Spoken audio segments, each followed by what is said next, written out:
সারা দেশের বিভিন্ন এলাকায় গ্যাস সংকট স্বাভাবিক হলেও ফেনীর বেশিরভাগ আবাসিক এলাকায় গ্যাসের চাপ এখনো কম রয়েছে।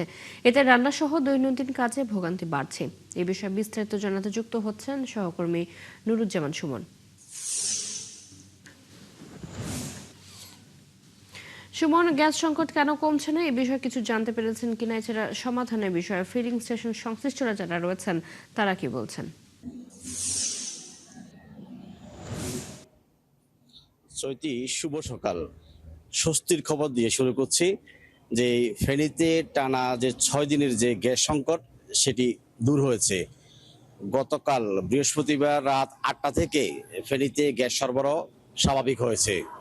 আমরা এখানকার বাকরাবাদ গ্যাস কর্তৃপক্ষের সঙ্গে কথা বলেছি, যে তারা বলছেন যে যে গ্যাস সঞ্চালন যে কেন্দ্র জিটিসিএল সেটি গতকাল রাত 8টার দিকে চালু হয়েছে। ফলে ফেনীর যে 10টি সিএনজি ফিলিং স্টেশন সবগুলোতে একসাথে সরবরাহ স্বাভাবিক হয়েছে। আমি এখন ফেনীর মহিফালে একটা ব্যস্ততম ফিলিং স্টেশনে রয়েছি। এই ফিলিং স্টেশনে আমরা যেটি খবর নিয়েছি যে সকাল 6টা পর্যন্ত, অর্থাৎ রাত 8টা থেকে 6টা পর্যন্ত তারা গ্যাস সরবরাহ করেছে। ফলে এখন গ্যাসের জন্য গাড়ির কোনো অপেক্ষা নেই এবং যতগুলি পাম্প ছিল যে ফেনীর ভিতরে সবগুলি পাম্পে সারা রাত তারা গ্যাস সরবরাহ করেছে এবং বাসা বাড়িতেও গ্যাস সরবরাহ অনেকটা স্বাভাবিক হয়েছে। তবে দূর উপজেলা যেগুলো রয়েছে সেগুলিতে 2-1 দিন সময় লাগবে পুরোপুরি স্বাভাবিক হতে। তবে জেলা শহরে আমরা খোঁজ নিয়েছি, আবাসিক এবং বাণিজ্যিক যেসব গ্রাহক রয়েছেন তারা অনেকেই গ্যাস পেয়েছেন এবং আমাদের সঙ্গে কথা হচ্ছে।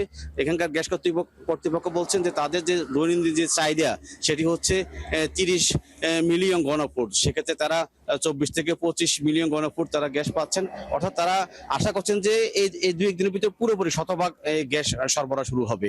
এখানকার গ্যাস কর্তৃপক্ষ তারা বলেছেন যে ঊর্ধ্বতন কর্তৃপক্ষকে তারা বারবার জানিয়েছিলেন যে গ্যাস সরবরাহের বিষয়ে, কিন্তু তারা এই বিষয়টি গতকাল তাদেরকে জানিয়েছেন যে শুক্রবার থেকে সরবরাহ স্বাভাবিক হবে, কিন্তু বৃহস্পতিবার থেকে শুরু হচ্ছে। আমি এখন যে পাম্পে রয়েছি এখানকার ক্যাশিয়ার যিনি জহিরুল ইসলাম, আমি তার সঙ্গে একটু কথা বলবো। আপনারা গতকাল কখন গ্যাস পেয়েছেন এবং কি পরিমাণ পেয়েছেন, চাপ কেমন ছিল? মোটামুটি গতকাল রাত 8টা থেকে আমরা গ্যাস সরবরাহ শুরু করছি, গাড়িতে গ্যাস দেওয়া শুরু করছি। মোটামুটি গ্যাস ভালোই ছিল, খারাপ না। যাক, শুনছিলেন যে তিনি বলছিলেন যে গ্যাস সরবরাহ স্বাভাবিক ছিল।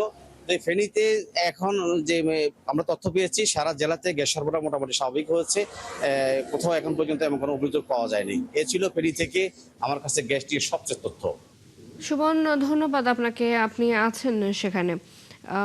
আমরা শুনছিলাম ফেনী থেকে গ্যাস সংকটের নানা খবর জানাচ্ছিলেন আমাদের সহকর্মী।